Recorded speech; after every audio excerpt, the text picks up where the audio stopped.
Nimena official muri gahunda y'amakuru agezweho tujye guhera kuri ino nkuru y'akababaro rwose bidasubirwaho impanuka ikomeye cyane ni mu karere ka Nyarugenge yakomerekeje babiri.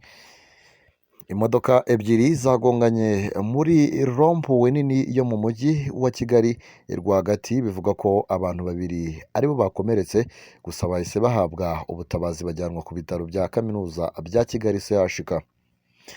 Ni impanuka yabaye ahagana mu ma saa saba z'amanywa, imwe yari ku muvuduko ukabije igonga indi yari iparitse, zose zirangirika bikomeye. Umwe mu babonye iyi mpanuka ni Twizerimana Theoneste wari uhagaze hafi yaho iyo mpanuka yabereye, yavuze ko imodoka imwe yari iparitse ku ruhande, indi iyituruka inyuma iri ku muvuduko mwinshi irayigonga, zose zirangirika cyane. Ati twahise tuza twiruka tuje gutabara dusanga uwari uyitwaye aracyahumeka, hari n'undi wari uri kwambuka umuhanda nawe yakomeretse, bose bajyanwe kwa muganga. Uko twayibonaga imodoka yagonze yari icitse feri kuko yihutaga cyane, yagonzwe yari irimo umuntu ariko twabonaga ntacyo yabaye. Mu Rwanda impanuka zo mu muhanda ziza ku mu bintu 10 bihitana ubuzima bw'abantu benshi, aho nko muri 2023 izigera kuri 700 zatwaye ubuzima bw'abantu. Minisiteri y'umutekano yerekana ko ibinyabiziga biza ku isonga mu guteza impanuka biyobowe na moto zihariye 55% by'impanuka zose ziba. Amagare yihariye 15%, amakamyo manini akiharira 13%, ni mu gihe amakamyo mato yihariye 10% by'impanuka ziba, naho bisi zitwara abagenzi zikiharira imibare isigaye. Iyi minisiteri kandi igaragaza ko impamvu ziteza impanuka mu muhanda zirangajwe imbere no kutagabanya umuvuduko byihariye 37%, gutwara ikinyabiziga nabi byihariye 28%, no gutwarira ibinyabiziga mu ruhande rutari rwo bingana na 13%, kunyuranaho mu buryo butari bwo byihariye 8%, mu gihe kudahana intera ihagije byihariye 6%, naho ubusinzi bukabije bukiharira 3%. Turacyari mu makuru hano ku Imena official, nizera ko akomeje kugenda abanogera. Mureke aya makuru tuyakomereze kuri no nkuru igira iti hamenyekanye amakuru mashya ku bwicanyi abasirikare barinda Tshisekedi bakoreye i Goma. Umuryango Amnesty International uharanira uburenganzira bwa muntu watanze imibare mishya y'abaguye mu bwicanyi abasirikare bo mu mutwe urinda Perezida Felix Antoine Tshisekedi bakoreye mu mujyi wa Goma. Ni ubwicanyi bwabaye ku itariki ya 30 Kanama 2023 umwaka ushize, ubwo abasirikare bari bayobowe na Colonel Mike Makombe biraraga mu baturage barimo abigaragambya bamagana ingabo za MONUSCO, bakabarasaho urufaya rw'amasasu. Imibare yatanzwe n'inzego z'ubuyobozi ivuga ko abaturage 56 aribo baguye muri ubu bwicanyi, naho ababarirwa muri 70 barakomereka. Ni ubwicanyi kandi bwasize Colonel Makombe na bagenzi be bakatiwe urwo gupfa nyuma yo guhamywa buriya bwicanyi. Amnesty International ivuga ko ubushakashatsi yakoze bwerekana ko umubare w'abishwe ugera ku bantu 102. Uyu muryango wunzemo ko buriya bwicanyi ntaho buhuriye n'ibivugwa na leta ya Repubulika ya Demokarasi ya Kongo ivuga ko yakumiraga kuba inyeshyamba zo mu mutwe wa M23 azatera umujyi wa Goma. Ati ubushakashatsi bwa Amnesty International bwerekana ko ubu bwicanyi atari ukwibeshya kwa bamwe mu basirikare b'ibihazi nk'uko ubuyobozi babitanzemo urwitwazo, ahubwo ni umusaruro w'uruhuri rw'ibikorwa bikorwa hitwaje kuburizamo igitero gishoboka cy'inyeshyamba za M23 zishyigikiwe n'u Rwanda ku mujyi wa Goma. Amnesty International yasabye ubushinjacyaha bw'urukiko mpuzamahanga mpanabyaha ICC gukora iperereza kuri ubu bwicanyi. Ibyo yanasabye leta ya Repubulika ya Demokarasi ya Kongo yanahaye umukoro wo kuryoza ababugizemo uruhare bose.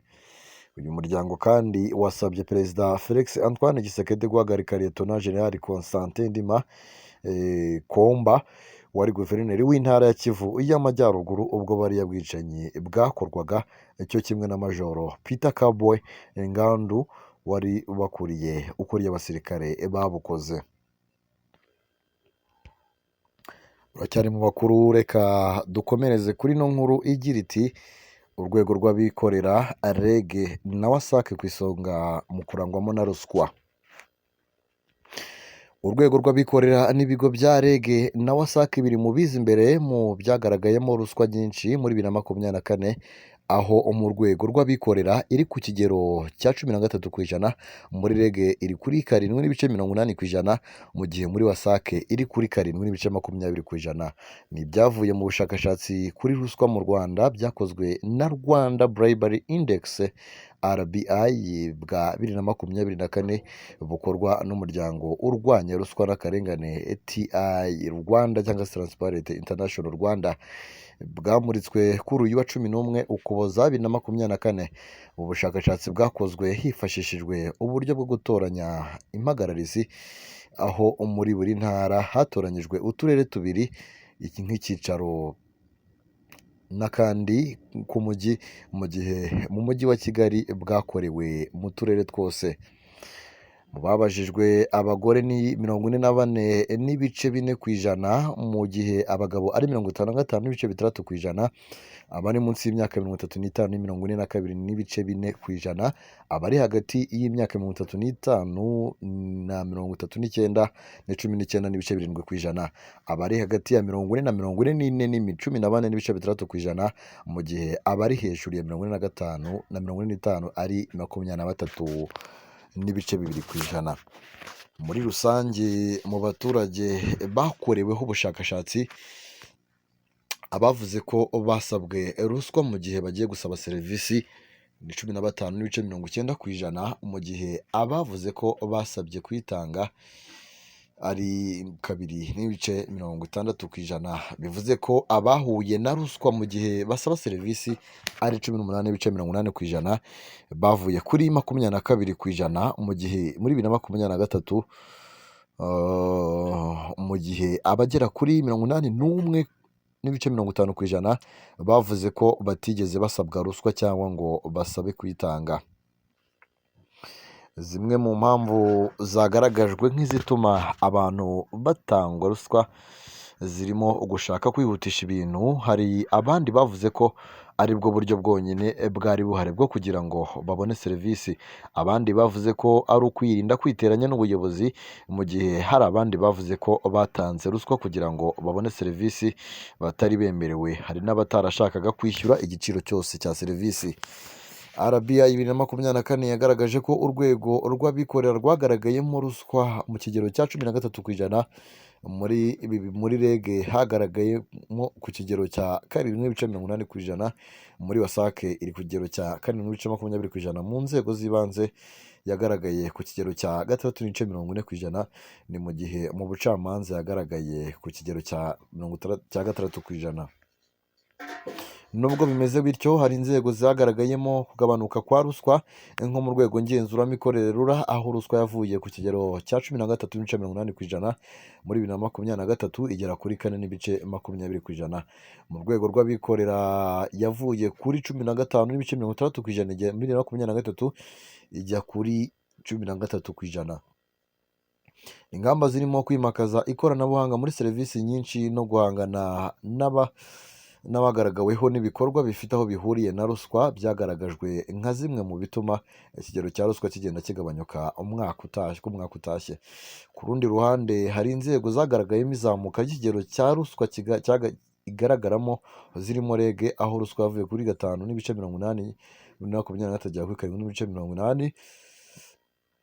Mu nzego zagaragayemo gusaba ruswa, izagaragayemo kwakira ruswa mu kigero cyo hejuru ni REG ku kigero cya 6.60%, WASAC ku kigero cya 5.90%, urwego rw'abikorera 4.10%, no mu bucamanza ku kigero cya 3.50%. Abacamanza nibo bakiriye amafaranga menshi, aho bakoreweho ubushakashatsi bavuze ko bahaye ruswa abacamanza batanze agera kuri 1,900,000, arimo 600,000 yishyuwe mu rwego rwo kwihutisha imanza, 500,000 yishyuwe ngo batsinde imanza, n'agera ku 800,000 ajyanye no kurangiza imanza. Muri rusange amafaranga ya ruswa yatanzwe muri 2024 agera kuri miliyoni 17,241,203, aho 56% yayo ari ayahawe inzego z'ibanze cyane mu bijyanye no kubona ibyangombwa byo kubaka. Francis Nkwaya uyobora komite ishinzwe kurwanya ruswa muri REG yavuze ko hari ingamba zashyizweho kugira ngo bakumire ruswa muri rusange, ariko agaragaza ko hakiri imbogamizi zo kudatanga amakuru ku bahuye na ruswa. Ati kwigisha abaturage bikwiye kongerwa ingufu, kubasobanurira uburenganzira bwabo tukababwira ibyo bemerewe. Yongeye ko bakwiye kuvugururwa imitangire ya serivisi kugira ngo abaturage bashaka serivisi babashe kuzibona neza kandi ku gihe, bareke gusiragizwa kuko ari byo biba intandaro ya ruswa, bigaha icyuho abamamyi bajya kuyitirira kari abakozi ba REG bakambara abaturage amafaranga. Umuyobozi wa Transparency International Rwanda Ingabire Marie Immaculée yavuze ko bishimira intambwe iterwa na leta y'u Rwanda mu gukomeza gushyira imbaraga mu kurwanya ruswa, bigaragazwa na RBI 2024 ndetse n'ubundi bushakashatsi mpuzamahanga, ariko avuga ko ahakwiye kongerwa imbaraga. Ati nk'uko ubu bushakashatsi bwabigaragaje, hari serivisi zigaragaramo ruswa kandi zifitiye umumaro abaturage nka serivisi zijyanye n'ubwubatsi n'ibyangombwa byabyo. Yongeyeho ati abafatanyabikorwa bose bakwiriye guhuriza hamwe imbaraga mu gushyiraho ingamba zihamye ziriho zo kurwanya ruswa kandi zigatanga umusaruro. Ingabire kandi yavuze ko hakwiye kongerwa imbaraga mu bikorwa by'ubukangurambaga mu nzego zose kugira ngo imyumvire y'abaturage ihinduke mu buryo rusange, hagashyingirwa imbaraga mu kwimakaza gukorera umucyo, cyane cyane gukorera mu itangwa ry'akazi. Turacyari mu makuru aha ngaha rero, ni n'iyo nkuru mu by'ukuri dusorejeho amakuru twari twabateguriye. Nizera ko ayo twabateguriye yabagezeho neza cyangwa se yabashimishije. Turabasabe kugira ngo mukande subscribe, hanyuma tujye twibana mu biganiro tujya dushyiraho buri munsi. Mukomeze mugire ibihe byiza cyane byuzuyemo umunezero. Imana ibarinde.